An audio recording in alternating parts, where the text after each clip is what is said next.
Learn, experiment, achieve, and take off. We're anthropologists and social scientists who put leaders under the microscope. We are your eyes and ears to dig up the most valuable insights for success to help make you and your business better. We give you the tools to lead your future and help build leaders we all want to look up to. So, rise to your potential. Launch. Welcome. I'm Rebecca Bennett, your host. Our guest on this episode is a woman whose mission it is to help women go confidently into motherhood and look great doing it. She just recently was featured in Forbes and is now sharing her story with Launch to help striving entrepreneurs go confidently into business. Her name is Jenny Leung, and she is the founder of BellaNove, a revolutionary rentable clothing line that adapts with your pregnancy. She is going to share with us her journey from starting in the corporate world, working for companies such as Mercer and Boeing, to attending a few pivotal entrepreneur programs that changed her life. She is now the successful owner of her own business with a social responsibility objective, as so many millennials are doing today. In this episode, we open up about battling gender issues when trying to break out as a woman entrepreneur, why we should dismiss our preconceived notions when we travel to new places, how growing up in an immigrant family can be influential, and the risks it takes to launch. If you could give a TED Talk, what would it be about? It's a really interesting question, and I've thought about this quite often just because I've watched so many TED Talks myself, and we were asked this question about a year ago in one of my entrepreneur classes, and I think I'll stick with the story. So about 2 years ago, when I was working for an aerospace company, while I was working full-time and going to school part-time, they had a special assignment that was going to be international, and I applied for it not knowing where it would be. When it came back that I was accepted, it turns out that I was going to be going to Russia. And back then, the only things I really knew about Russia was things that I saw on TV, what the media portrayed, and so obviously, my first reaction wasn't like necessarily excitement. It was more of like, okay, like let me think about this. And this was before the Trump election, right? Yes, this is before Trump. And I asked a couple of friends who've actually traveled out there, and they said it was amazing, it was beautiful, and that I should just do it, right? Why not? Just try it out. Sure. It was only 3 months, and, I would be back in 3 months. So I decided to do that. I knew nobody over there. I didn't know the language. I took like a cultural class, but I ended up going all by myself.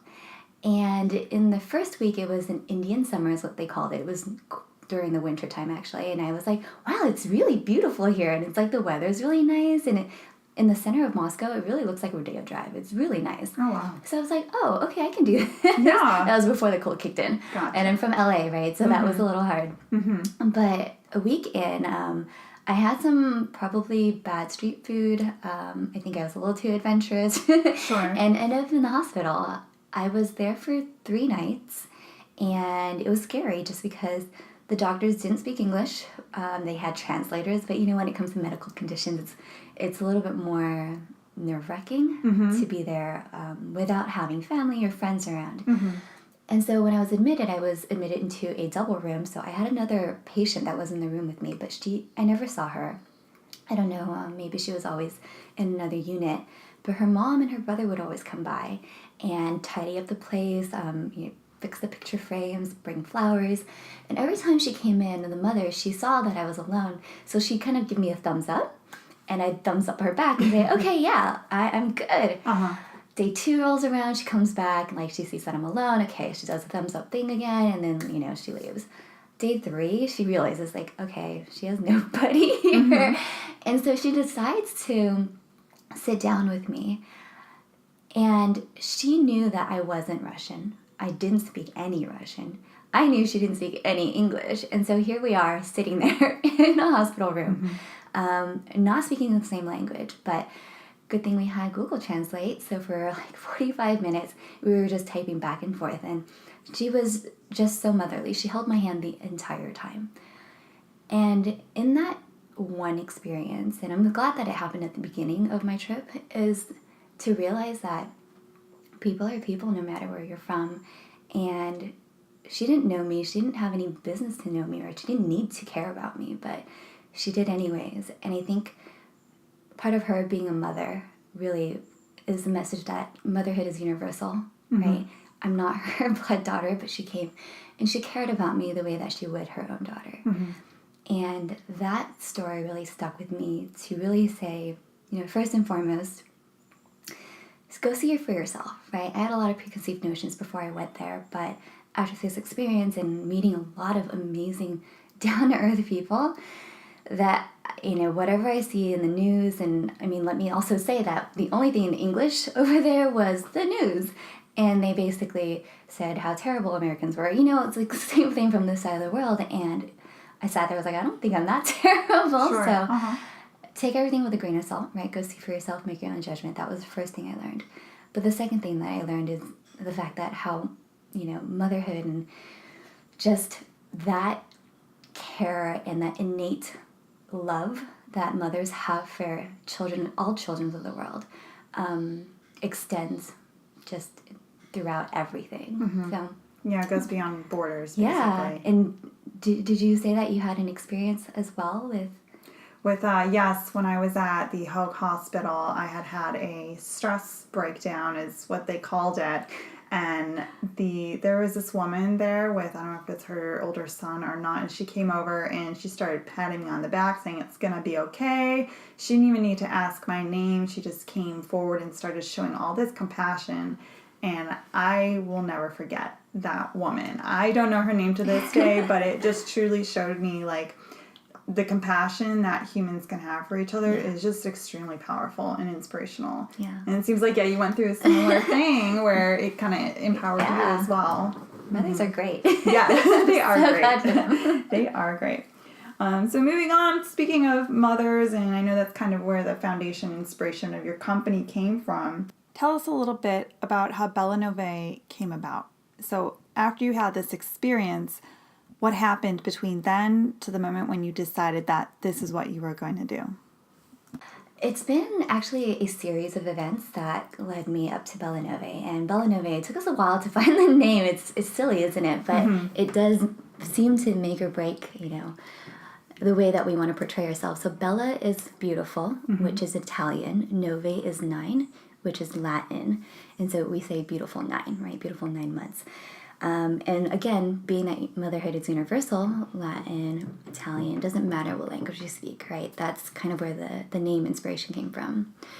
But having been in corporate America for most of my life, I've had a lot of girlfriends who also were recently pregnant, and so it's been kind of a trifecta of things that happen. So first is having a lot of girlfriends who are career women, and they always look great. They've had this entire life building up her career, her reputation, and her image. And when they were pregnant, they all found so much challenge looking for maternity clothing that still let them look and feel like themselves. And they said, maternity clothing is so expensive, and I'm only going to need it for a couple months, so it's really hard to justify buying. But they didn't want to sacrifice that look and that reputation that they built for themselves. Yeah, and so that was the first thing that happened. And then the second thing that happened was when I was driving to school one night, I was listening to NPR, and there was an article about how much waste Americans throw away every year. If you didn't know this, Americans throw away 15 million tons of textile waste to landfills every year. And if you divide that out per person, that's 75 pounds of clothing being thrown away. I thought, that is extremely wasteful, right? Like 75 pounds? For sure. Oh my goodness. And textiles, clothing, cloths, fabric, those are not readily biodegradable. Most of them will take over 200 years, and in that process, they'll release toxic fumes into our atmosphere. And so just all around bad news. And so when these two things came together, I was like, okay, I think there has to be a better way.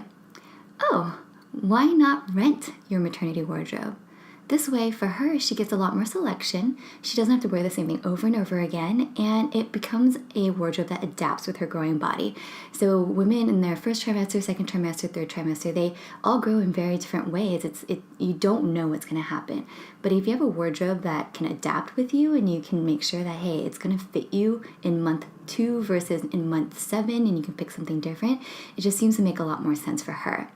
And then because of this whole sustainability aspect, we want to make sure that we take care of our planet in our own little way, which includes, when it cycles back through us, it's much more sustainable. And to kind of bring it full circle, we also said, once our inventory is, ready for retirement in terms of the quality, we're not just going to throw that away. We're actually going to donate it to another women in need organization, because basically everything that BellaNove wants to do is empower women to move forward in whichever stage of life they're in. And the reason why this was really near and dear to my heart was because, having been in corporate America for a long time, I've seen a lot of my colleagues struggle with wanting a career and wanting a family.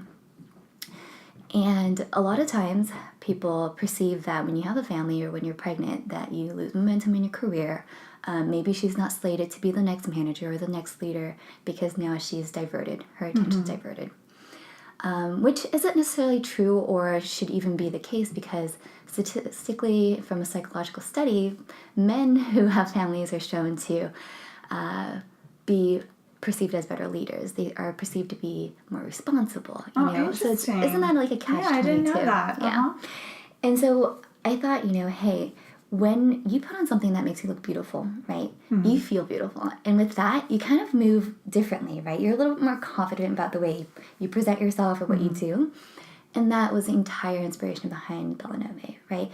I want them to still go confidently into motherhood while still kicking ass at whatever she was doing before. Yes. So that is how the inspiration came, and that's how BellaNove was born. And that is so true. Based on what you wear, it really changes the way you perceive yourself and the way you carry yourself and the way you feel about yourself. It can be so powerful.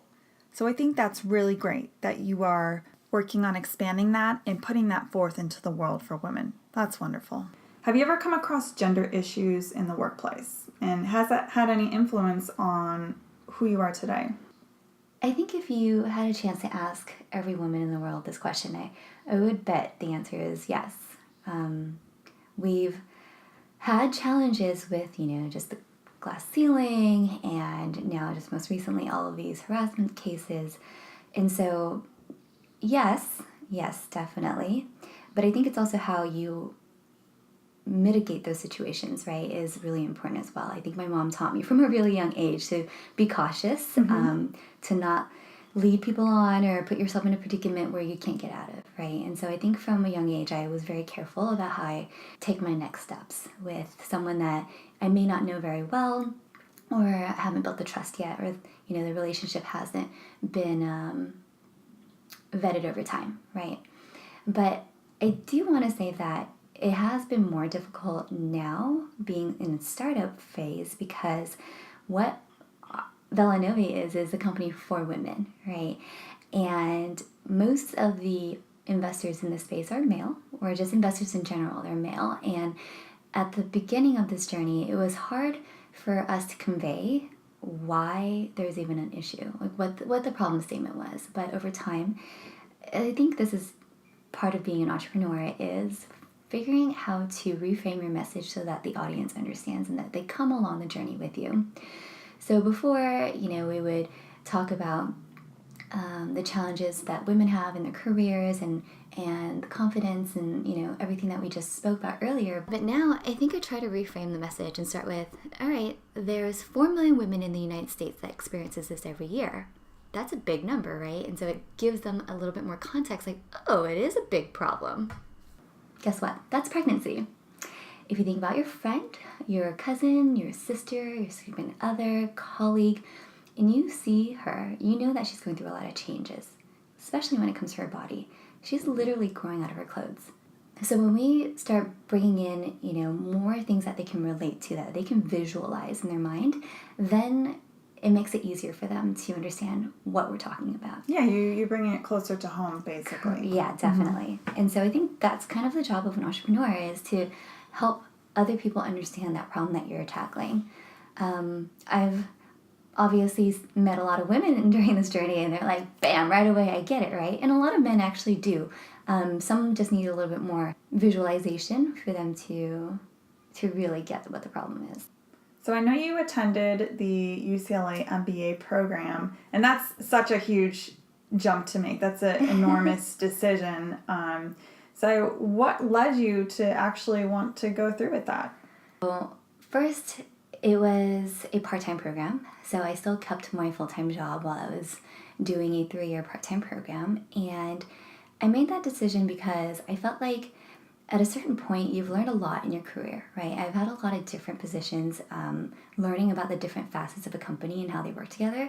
And so from a project and program management point of view, I thought I was, I can understand how the pieces fit together, but I really wanted to accelerate my learning. So I decided that maybe an MBA program, while I still had a full-time job, would be a pretty good idea. It was also a safer way, I think, into entrepreneurship. For me, I don't come from a wealthy family or anything like that. I actually send money home every month to support my family.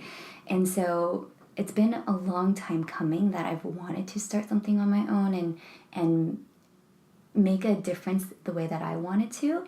But I had to very strategically plan out my life so that I'd be able to financially take care of all the things that I need to take care of while, still moving towards my own dream.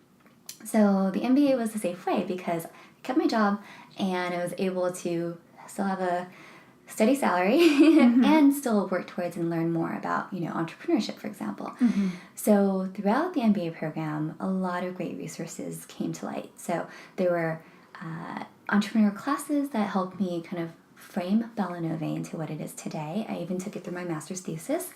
Along the way, I met just a lot of amazing people, my fellow classmates, my professors, just people in the network who would reach out or be happy to call and teach me something, right?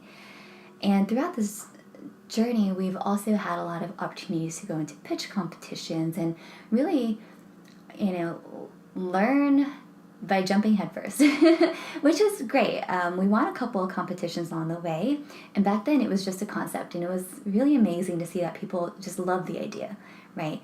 Throughout the classes, I had different classmates come through our teams and kind of started building a little village, right? And it's funny because when you raise a child, you kind of have a village too. BellaNove's our child, we have a village as well. And so throughout all of that, we won a couple competitions and a fellowship that gave us a lot of good financial backing to jumpstart the company. Also, I was part of an accelerator this summer. It's a startup ESOL accelerator that is funded through grants as well as partnered with Blackstone Launchpad. And over 10 weeks over the summer, we basically launched the company. So we built the MVP, we, had all our photo shoots, and that's a lot of work. Sure. A lot of work. Sure. I mean, just going to B school is a lot of work, plus holding down a full-time job, plus trying to start a business. Yeah. I mean, you were very busy. It was funny because since I've left my full-time job, I'm busier now than I ever was before. But I love it. I love every second of it. So with the accelerator, we launched the company on demo day, and from that, there was a lot of great things that happened. There was over 300 people attended, and then we got to go to another event. It was in New York, sponsored by Blackstone, Launchpad, and Techstars, which is one of the top accelerators. And there was 4 teams that were there, and they picked 7 to present on the second day of demo day. And it could have been anyone, and there were a lot of really awesome companies, right? And so I mean, it was a fierce competition, but on the second day, they were kind of telling us along the way. It wasn't hey, everyone, this is who the top 7's going to be. So day 1, they announced 3 teams. It wasn't me. I was oh, okay, that's okay. Next day, we got up at 7 a.m. Eastern time, and I'm coming from LA, right?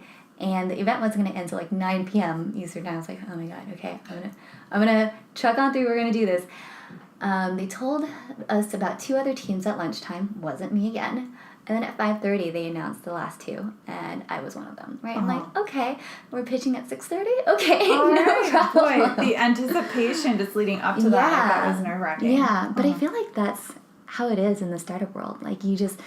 You're always anticipating something amazing to happen, and if it's you, you're yay! And then when it happens, you're okay, we're going to do this. But it took a while for me to get here. I mean, when I started this journey, I wasn't the type of person who, stand in front of the class and like speak about this and that, right? But now you will find me being the first one out there like, all right, I'm going to tell you about BellaNove. All right. Just because I think when you find something that you're so excited about and you're so, I hate the, like, it's so cliche to say the word passionate, right? Everyone says passionate. Sure. But when you love something this much and you love what you're trying to do for someone else, and when you do end up doing this, right? And the customers that we've had and the pictures that they send over and like how happy they look, and they're like, look, being pregnant kind of sucks sometimes, right? First trimester is morning sickness, and then I'm losing all my sexy parts, right? And like things don't fit me. So when they put on something that makes them look beautiful, they're like, oh wow. And then their husband's like, oh my God, you look amazing. And they're like, oh, right? Like it makes their heart smile, and that makes my heart smile. And so, sorry for like the tangent, but the entire process with UCLA and their help with the MBA program and the resources that we've had really helped us kind of get to where we are today. And just very grateful to have such a great network behind me. Yeah, that's amazing that you were able to actually get that opportunity. I know it's a lot of hard work just to even get there, but it sounds like it's just as much hard work, if not more, once you're actually in it and through it and going beyond. And like you said, you're busier now than you ever were before. And I have to also say that nothing came easy. Like nothing was handed over to us. One of the competitions, the one that is at UCLA every year, I applied 3 times every year and rejected the first 2 times, only made it to semifinals, didn't make it to finals. The accelerator, it was my second time applying, rejected the first time. There was that fellowship, I applied 3 times, rejected the first 2 times, right? So it's either I don't give up, is maybe a reason why they ended up, saying, okay, let's give her a chance. But I also think it's because the time that had lapsed, like we had improved upon our business plan, our business idea, our pitch, our value proposition. We had actually interviewed over 200 people who were previously pregnant, currently pregnant. So we really understood what we were trying to do at that point. So I think it's a little bit of both. Like persistence, obviously. Yeah, I was just going to say persistence, definitely a quality of an entrepreneur. Don't know when to stop.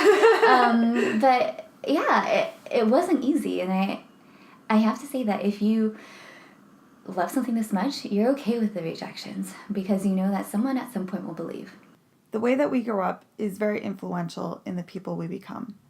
And I want to ask you, how did the way you grew up influence your path? Whether it was in terms of education or specific people in your life, values that maybe your parents instilled on you, and how did that help contribute to your identity now that you're throwing into BellaNove? It's interesting because there's a lot of people who have influenced, I think, who I am today. And I think I touched on this earlier, right? Didn't come from a wealthy background.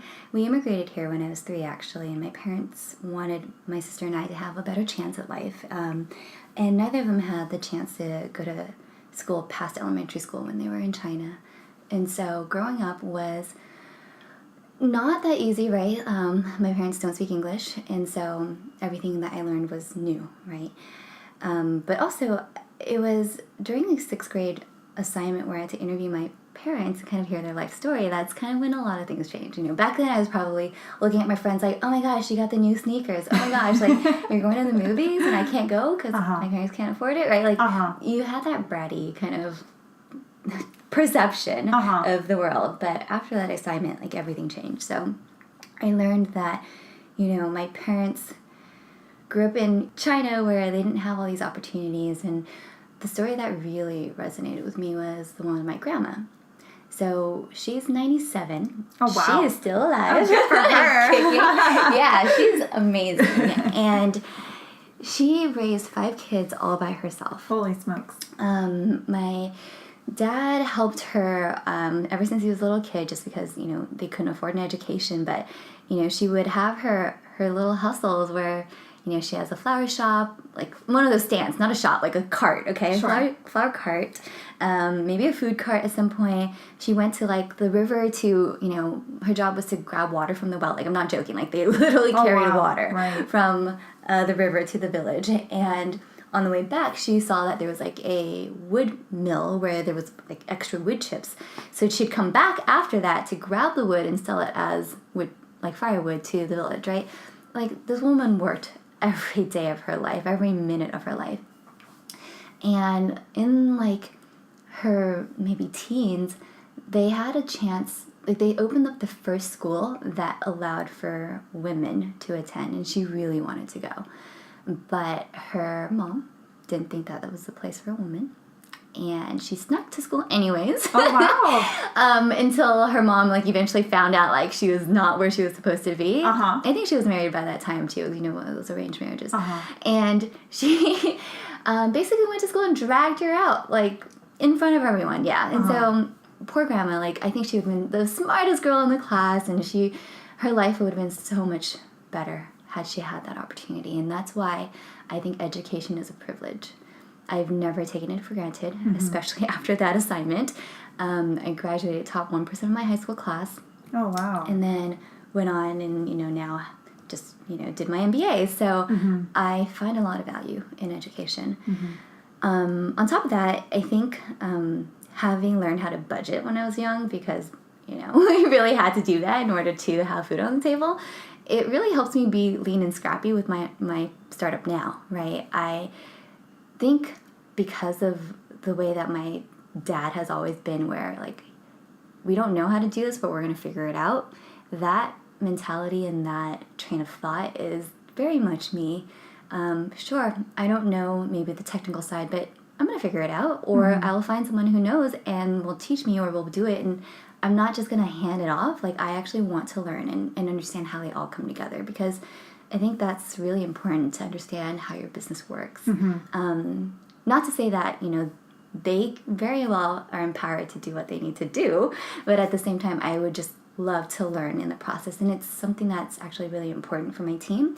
Before they come on, like we have an agreement that if there's something that you're willing to teach or that you want to learn, that's what this entire team's for, right? Like maybe like my teammate doesn't know social media and someone else is a social media expert. Like, hey, find time together and learn, right? Because I think that only makes everyone better. What a lot of great lessons to learn early in life, and to just pick up on those values. I feel like that's totally the opposite of what a lot of kids today in America feel about school. They can't wait to get out of school. They're like, when's our next vacation? Yeah, so to learn that early on and just to value that, that's really incredible. It is, but it's also like based on context, right? Like I think I was really lucky with the public school system, is that the teachers saw potential and, put me in classes that really challenged me. And I'm hoping that that's the case for a lot of children today. We can go off on a tangent about education if you'd like. But yeah, I do feel lucky to have had the opportunities, because I don't think I would have had them if I had stayed in China. And that's amazing that carried over to your business, where you you value that learning mindset, and that you tell your team, like, this is what comes first. If you want to learn, go for it, and that you're just passing that on. So is BellaNove your side hustle now, or has it become your main hustle? It's definitely my main hustle now, but it didn't always start off that way, right? Like I said, when I went to business school, we had the opportunity to bring a company to life, and BellaNove was that for me. It started off as more like a school project, right? And I had like all these things that I wanted to put into a company, and as it unfolded, talking to different women and, actually doing photo shoots and having inventory and like them feeling beautiful, it eventually dawned on me that, sure, this is a school project, but now it's my passion project. So that is why I was willing to leave, a very steady corporate, job to try to make a bigger difference in motherhood. And try to make it. Yeah, a lot of entrepreneurs start their businesses off as a side hustle, and then eventually, when they're ready, some take longer than others, they convert it over to their main hustle. I know that's definitely how I got started. Worked 10 years in corporate America and then finally decided to make this my full-time gig. So that's great. If it's not your if now is not the time, that doesn't mean it can't be your time later. And Sure. I think it's just like you. Like, it took us a long time to get to where we are today. Mm-hmm. But I think we always had that spark, right? Of Yeah. wanting to do something. And as long as you're moving towards it, right? It's okay if it doesn't happen today. It's okay if it doesn't happen tomorrow. But as long as you're making strides towards it, like, one day it will happen. Mm-hmm. That's so true. And again, speaking to that perseverance and being persistent, it keeps that quality keeps coming around. Do you feel like BellaNove was a huge risk for you? Yeah, I do. How so? I think mostly from a financial sense. Like I said earlier, my livelihood is basically my family's livelihood, my parents. And, for example, if BellaNove doesn't work out, but it will, is, possibly losing all the savings that I've had. I even put a home equity line of credit on this so that for plan B, if I needed more money, I can use it, right? And so from a financial sense, yes, that's a huge risk. But I also think that I'm not too concerned about not being able to have an income later on, say if it doesn't work out. I think part of me finding education to be so valuable is the fact that, yes, now with an MBA, and my work ethic, I think I'll be able to find something, right, afterwards. Yeah, you'll be okay. You'll still be marketable. I'll be okay. Yeah. And I think many people actually say that entrepreneurs who end up coming back are so much more marketable just because you think very differently as an entrepreneur. You put on all different hats. And so you're not just thinking about that one task that you have or that one division or that one channel, whatever, right? Mm-hmm. You're actually thinking about the entire picture. And so, not to say that was my fallback, but I'm not that afraid of not being able to find a job. What I am afraid of is not finding something that I absolutely love. Mm-hmm. Yeah, it seems like confidence is a huge aspect for people to move forward with big jumps, the big types of big jumps it takes to become an entrepreneur, and to have build that confidence, whether it was through B school or having the right circle of friends around you. That seems to be a really valuable thing for people to build that up. Yeah, it definitely is. And then recently I watched a video. It was Jeff Bezos talking about this regret minimization framework, okay? And I think millennials call it like YOLO nowadays. But basically the thought is, if you're looking back at your life 10 years from now, 20 years from now, 50 years from now, what would you do to minimize those instances of regret? And so when I think about it that way, sure, financially this is scary and, it's a lot kind of on the line. And maybe sometimes I buy a lotto ticket just like in hopes that But the thing is, I think if I were to look back 10 years from now and say, would I regret more not trying BellaNove, or would I regret more trying BellaNove and failing? I would regret not trying at all. Mm-hmm. And I think that really pushes me to justify the fact that, yeah, I'm going to do this and I'm going to do this now. Yeah, it's all or nothing, right? Right. Yeah. The time's going to pass anyways. I mean, why not try something that you absolutely love and see where that takes you? And as with any entrepreneur in a startup, the journey is hardly ever easy, and there are a lot of hardships along the way. What would you say is the hardest part in your journey in starting BellaNove? I think the hardest part about entrepreneurship is that you have to be okay with not knowing everything. And there's a lot that you don't know, apparently. I thought that maybe in my career and my experiences, having done marketing, customer service, operations, management, HR, like I've done almost everything under the sun in preparation for this, right? But you come across a lot of things that you don't know the answers to. And being okay with that is the most challenging part, because with that attitude, you're like, okay, I don't know, but I'm going to go figure it out, right? I'm going to do it anyway. I'm going to do it anyways. And being resourceful and reaching out to your network and really just talking about like what it is that you need, I think is huge. I think before, I was more afraid of asking for things just because it just wasn't really something that I grew up with, asking for things as opposed to working for it, right? But I think at a certain point, though, being entrepreneurial, and it's not to say that you just ask for everything, but it's more of being fearless in asking for what you want. So yes, maybe I don't know Mindy Kaling, right? She's pregnant right now with her first child, and I don't know her, but you know what? I'm going to ask if she wants to take this on as a passion project, because why not? Jessica Alba and the Owens Company, yeah, I don't know her, but I met Baron Davis the other day, and I asked him, like, hey, could you intro me to her, right? Like, be realist, because you know what? You won't know what people will say. Maybe it's a no, and that's the worst that'll be, right? Like, okay, yeah, sure. But it could be a yes, and a lot of great things could happen that way. Although entrepreneurs can be extremely inspiring people, entrepreneurs themselves need inspiration as well. Where do you get your inspiration? From many different places. First is my parents, right? Seeing the sacrifices that they've made to bring us here, and I don't take that very lightly. And so talking to them every week, I am inspired again to kind of move forward with this American dream, really. The second is my classmates and the people around me who are also entrepreneurs. Throughout the accelerator, we had 10 other companies in there, and they're doing really amazing things themselves. And so I'm inspired every day by them as well. And on Facebook and LinkedIn, you'll see all of the great accomplishments that people have been making toward their own startup journeys. And that just makes me so happy that people are pursuing something that they really genuinely love and they think can better the world. And when I'm in the car, I'm listening to a lot of podcasts. I'm also on NPR a lot, actually, but How I Built This is one of my favorite.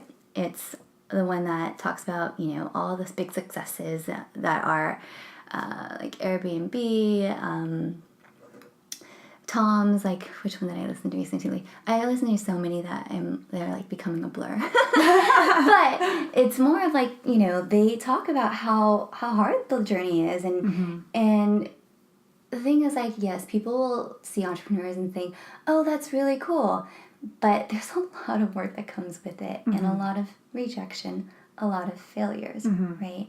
If you listen to every one of these stories, you'll see how many times they were rejected or failed, and how they just kept pushing forward. And so that makes me feel a little bit better every time something doesn't go my way. And it's like, it's okay. It's just part of the journey. Like, no worries. Like, something else will work out, and it'll be even better than before. Or it's a learning experience. Sure. So definitely would recommend that as well.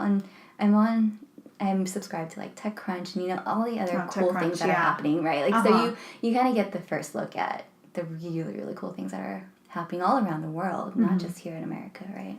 I know that as an entrepreneur, I often get sucked into those Forbes magazine stories, and they look so great and glamorous on the cover, and so-and-so is extremely successful, multi-million, even billion-dollar person, and they make it seem so effortless and easy. But so when you actually get those opportunities to dig into someone else's story, and they start opening up and sharing exactly how difficult it was, it brings you in touch with reality and reminding you, like, no, that's just a magazine. They're telling the short, abridged version, and that there's a lot more behind it. It definitely is. Like, the last one I listened to was the one with Bumble, and her story was heartbreaking. And if you have a chance, you really need to listen to that one, just because she went through a lot. And that's how she ended up getting the inspiration for her own company, Bumble, and is doing really great. Now they have Bumble Biz. I'm like totally marketing her right now. Yeah, there's Bumble Business now, so it's like a networking app, and I connect with a ton of really cool people. So yeah, check that one out too. What is your biggest challenge in running BellaNove?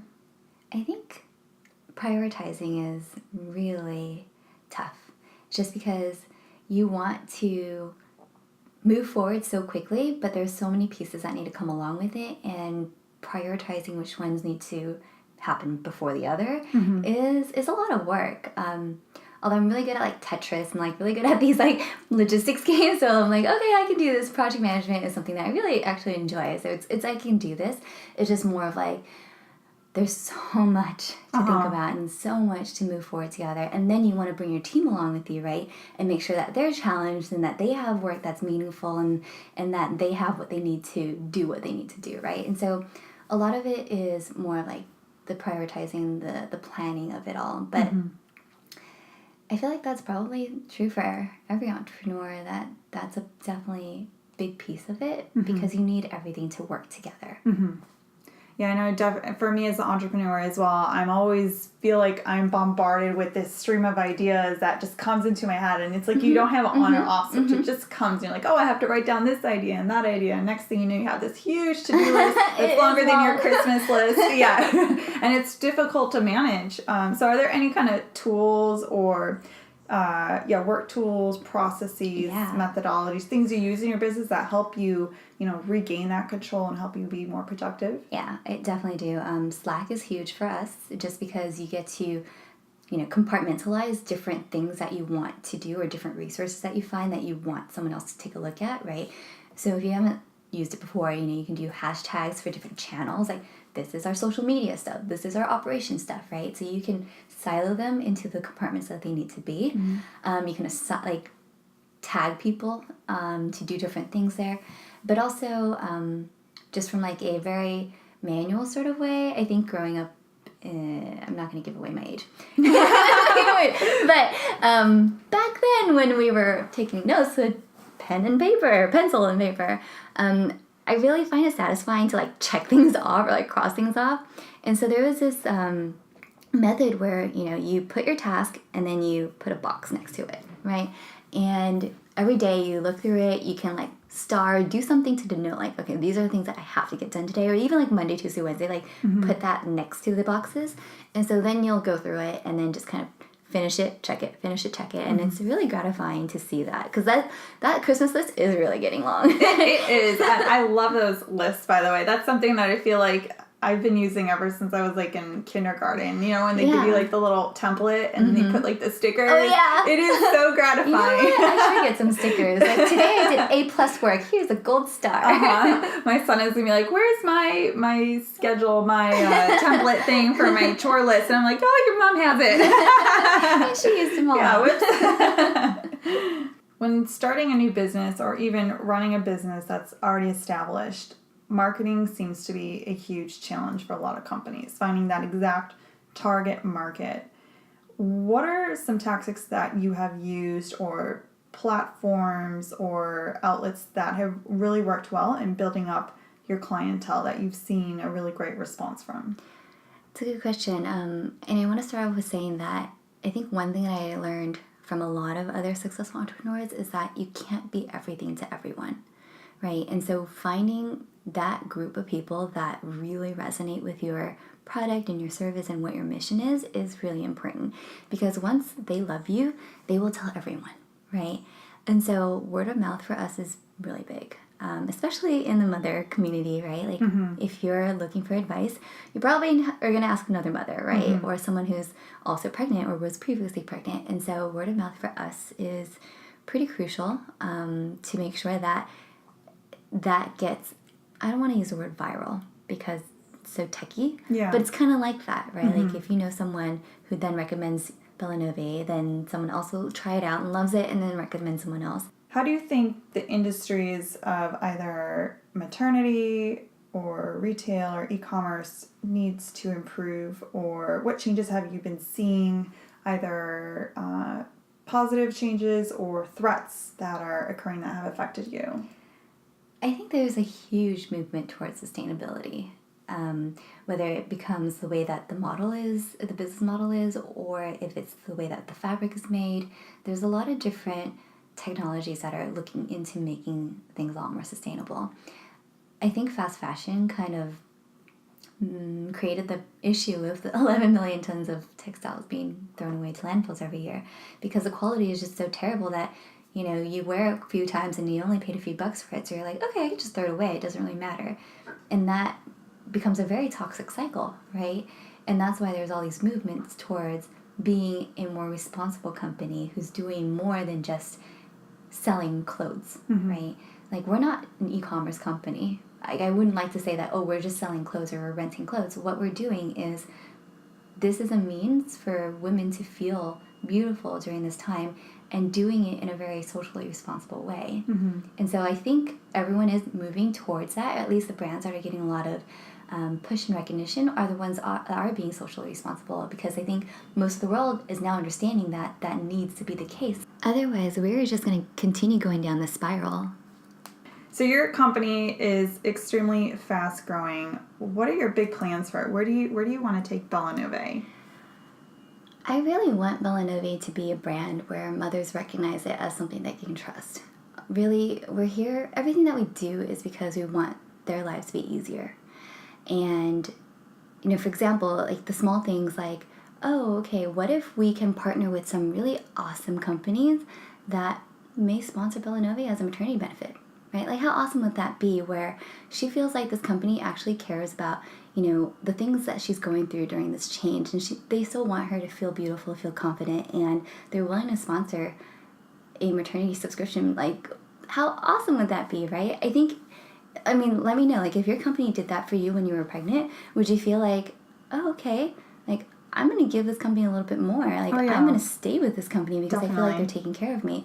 And that's exactly the next step that we're doing, is partnering with corporations, great corporations that we like, to have this be part of their benefit selection. But that's just from, the business development side. From, like, a big picture, for BellaNove, we want to help women just go confidently into motherhood in all different ways. Whether or not it's right now in this time of pregnancy or postpartum or anything else, there's so many challenges of being a mother that I think once we kind of get our footing here and get that established name, then we can start moving into other things, because we just want to be that household name for mothers to know that we're here to take care of them. Yeah, and once a mother, always a mother, Exactly. right? It never goes away. As entrepreneurs, we're extremely busy in life, and sometimes we work more than we play. How do you balance work and life? That is a funny question, because how do you balance work and life? I feel like they have to come together at the same time. You kind of have to find the little successes and the little breaks and the little joys of life while you're kind of working on your own company. And at a certain point, though, I think you will burn out, which is bad, right? Yes. And so to prevent that from happening, there are a couple things that I do. So every day, I basically plan out my day, blocked off time for accomplishing this, and if I have this meeting, I very strategically put my logistics together, especially being in LA in traffic, right? Like, I would not want to waste an hour driving in traffic, because that would be terrible. So every night, I plan an hour for myself, whether it's to decompress or to watch something that I don't really get to watch TV anymore, or it's like these 30-minute shows are great, just because of 45 you're like, oh man, that's another 15 minutes. Yeah, speaking of TV, my TV list of the shows I'm recording stacked up. It's totally, they're unwatched. It's just stacking up, like, almost wasteful. It's sad. I remember last time I saw a TV show. I know. Where did this time go, right?